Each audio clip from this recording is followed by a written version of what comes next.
রাহমাতুল্লাহি ওয়া বারাকাতুহু। আজ বিশ্ব নবীর উর্জা বয়স উপলক্ষে আমরা দুই বান্ধবী একটি মুকালমা করব। আমাদের মুকালমার মূল বিষয়টি হলো একটি মাদ্রাসার মেয়ে আর একটি কলেজের মেয়ের মধ্যে পার্থক্য। আমি ইসলামের পক্ষে ওয়াহিদা খাতুন। আমি ইসলামের বিপক্ষে মাজবুরা খাতুন। তো শুরু করা যাক আমাদের মুকালমা। না আর দেরি নয়, আমাকে এখন কলেজে যেতে হবে। আসসালামু আলাইকুম ওয়া রাহমাতুল্লাহি ওয়া বারাকাতুহু। আরে মাজবুরা, এত সকালে চোখে চশমা হাতে ব্যাগ নিয়ে কোথায় যাচ্ছো? ওয়ালাইকুম আসসালাম ওয়া রাহমাতুল্লাহি ওয়া বারাকাতুহু। আর বলো না ওয়াহিদা, আমি এখন কলেজে যাব।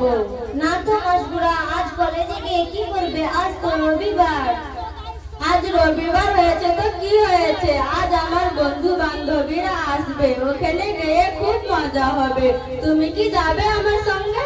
নাউজুবিল্লাহ নাউজুবিল্লাহ, তুমি মুসলিম ঘরের মেয়ে হয়ে এসব কি বলছো?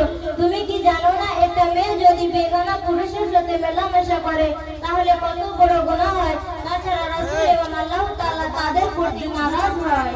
তোমাদের একটাই রোগ, তোমরা বলো কিনা বন্ধু বান্ধবীর সঙ্গে উঠা বসা করলে নাকি গুনার কাজ হয়। এটা কি কোরআন হাদিসে লেখা আছে? আর তোমাদেরও একটাই রোগ, তোমরা কি কোনো কোরআন হাদিসের কথা বললেই বলো তোমরা কি এটা কি কোরআন হাদিসে আছে? তাহলে শোনো কোরআন কি বলছে। সূরা নূন 18-30 নম্বর আয়াত।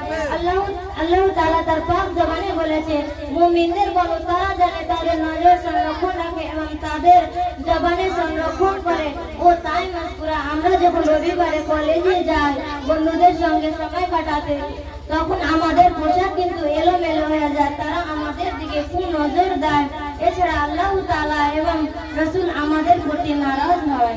সত্যি, তোমার এই কথা শুনে আমার একটা কথা মনে পড়ে গেল।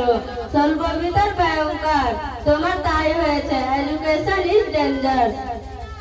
এটা তো মানতে হবে, কিন্তু এটা তো মানতে হবে যেটা তুমি জানো ওটা আমি জানি না, যেটা আমি জানি ওটা তো হয়তো তুমি জানো না। হ্যাঁ ওয়াহিদা, এটা তো ঠিক, কিন্তু তুমি কি কি জানো একটু বলো তো শুনি। তাহলে শোনো, আমাদেরকে 5 ওয়াক্ত নামাজ পড়তে হয়। তার জন্য আমাদেরকে উজু করতে হয়। উজুর কিছু ফরজ আছে, আবার নামাজেরও কিছু ফরজ আছে। আরে ওয়াহিদা, এগুলো তো আমি জানি না, তুমি কি জানো? আমাকে কি শোনাবে? হ্যাঁ অবশ্যই শোনাবো। তাহলে শোনো, আল্লাহ তাআলা তার পাক জবানে বলেছে, নামাজ পড়তে গেলে নামাজের মধ্যে পবিত্রতা হাসিল করতে হয়। তার জন্য আমাদেরকে উজু করতে হয়। উজুর 4টি ফরজ আছে। নাম্বার 1 মুখমণ্ডল ধৌত করা, নাম্বার 2 হাতকে মুনা এবং কবজি থেকে ধৌত করা, নাম্বার 3 পায়ের চতুর্থ আঙ্গুল ধৌত করা, নাম্বার 4 মাসা করা। এগুলো তাছাড়া নামাজের 13টি সুন্নাত আছে। এগুলোকে ছন্দ করে বলা হয়েছে জায়গা, কাপড়, শরীর পাক, ওয়াক্ত, কিবলা, ছোট টাক, মনে মনে নিয়াত রাখ, তাকবীর আর কিয়াম কর, শেষ বৈঠা সাজদা কর। আর এগুলোকে এক এক করে বলা হয়েছে শরীর পাক, জায়গা পাক। আরে বাহ ওয়াহিদা, তুমি তো খুব ভালো জানো। তুমি এগুলো কোথায় থেকে শিখলে? আমাকে কি আরো শোনাবে? কেন শোনাবো না, অবশ্যই শোনাবো। তাহলে শোনো, আল্লাহ তাআলা তার পাক জবানে বলেছে সূরা আম্বিয়া এবং সূরা আল ইমরানে, সমস্ত নফসকে একদিন মৃত্যু গ্রহণ করতেই হবে, তাই আমাদেরকে আখিরাতের জন্য কিছু অর্জন করতে হবে। তাহলে আমাকে আখিরাতের জন্য কি কি করতে হবে? সর্বপ্রথম আমাদেরকে 5 ওয়াক্ত নামাজ পড়তে হবে, তারপর পাক্কা ঈমানদার হতে হবে, তাছাড়া রাসূলের দেখানো পথে চলতে হবে। আচ্ছা ওয়াহিদা, আমি তো কলেজে যাই, আমি কেমন করে শিখবো?